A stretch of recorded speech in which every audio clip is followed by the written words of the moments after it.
Kit's formula for success is very, very simple, and that is he's better than his opponents. And people recognize that. He's simply better.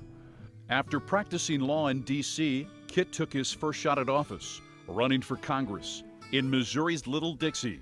He was 29. I didn't see anybody in that race who I thought really could do the job that was needed. And I realized I was young, but I felt that I could make a contribution, so I decided to give it a try. Kit lost that first race, but he wasn't out of work long, joining the Attorney General's office under newly elected Jack Danforth. And as you know, Jack went out really to enlist a top team, and Kit was at the top of that team. How many state attorney general's offices ever have been able to hire and keep the person who graduated number one in his class at University of Virginia Law School? It's not done. And we did. After a little over a year in the Missouri AG's office, Kit took another shot, challenging 17-year incumbent state auditor Haskell Holman. The state auditor is in a position to say where our tax dollars are and where they're going. We never heard from the state auditor. We need an independent auditor who will make his report to the people of the state of Missouri.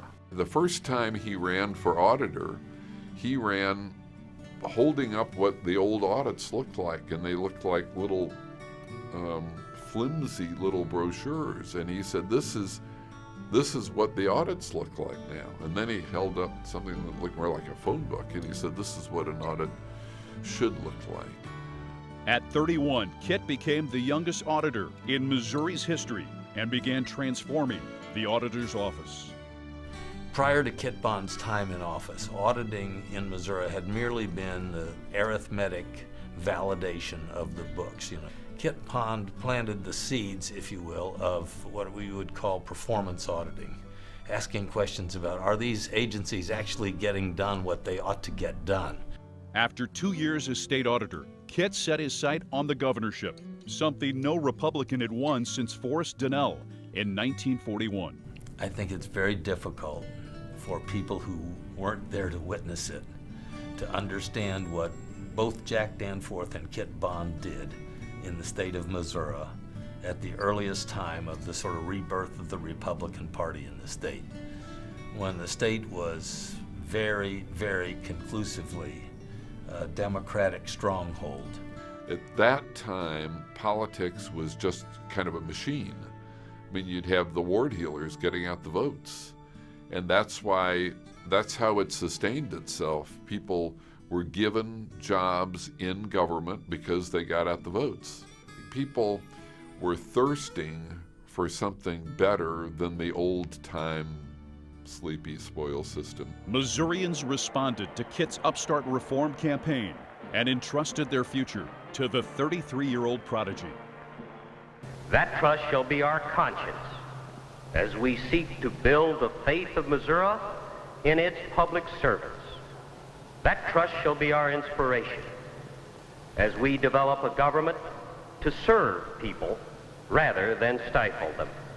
Kit's triumph signaled a power shift in Missouri politics to a new generation of dynamic young leaders. Here Kit came in, and suddenly we realized the Republican Party, it hadn't come of age, it had been reborn. And this was an excitement that generated throughout the precincts, throughout the ranks. So he became a symbol, and the symbol was one of which we built.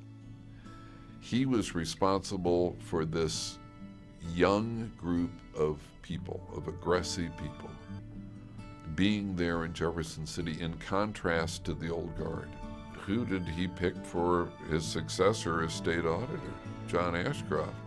I was sworn in the Oval Governor's office of the state of Missouri. I remember my daughter being about 4 years old. She held the Bible, and it was quite a challenge and quite a very impressive thing to me. And I am and will be forever grateful to Kit Bond for having made his first appointment and his first decision, the appointment of me as state auditor.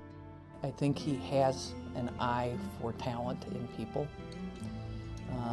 Certainly the best evidence of that is what people have done since leaving his office, and I joke that we were sort of like rings on an oak tree. There's so many generations of people who have worked either with him or for him.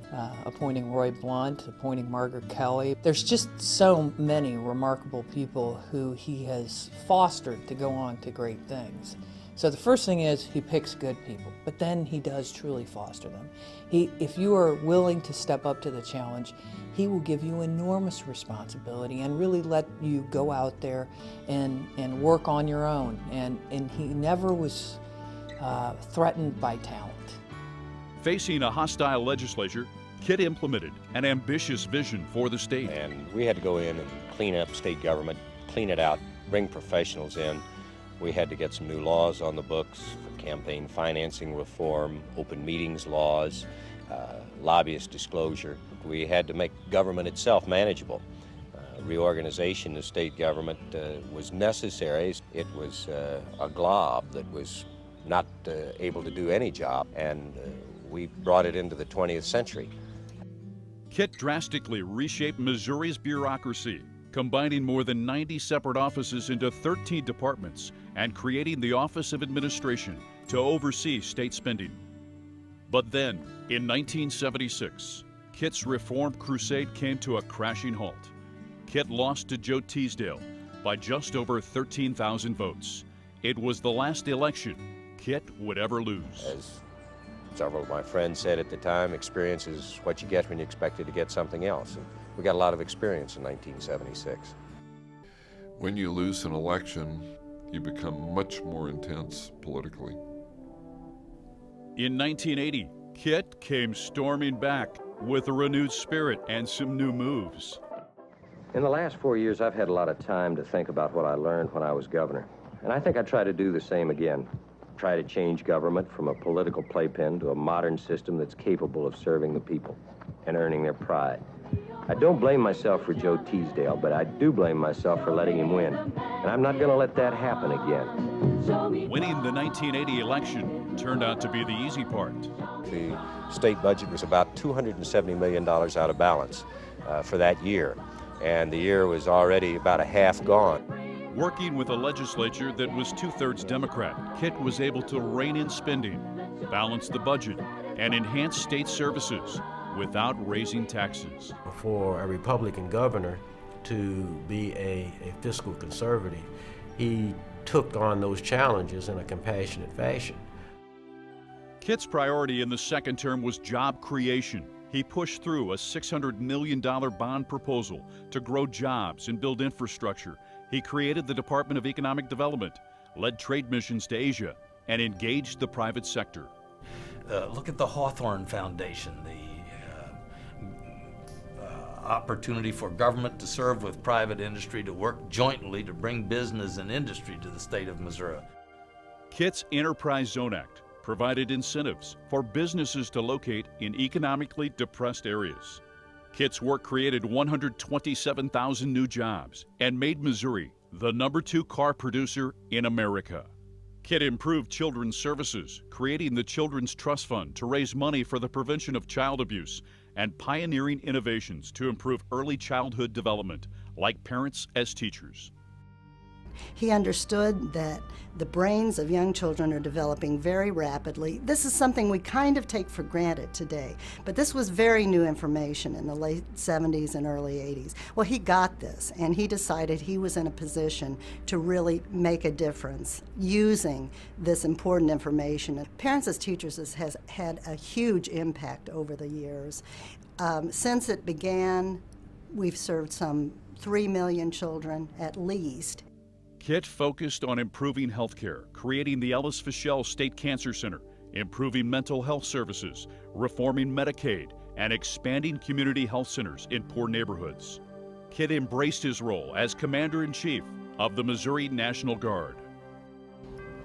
Kit Bond had a genuine love for the Missouri National Guard. You could just tell that he genuinely cared about the National Guard. He understood how important the National Guard was to the state of Missouri. And then when he went to Washington, D.C., you know, Kit Bond is the person that's responsible for having the Senate National Guard caucus.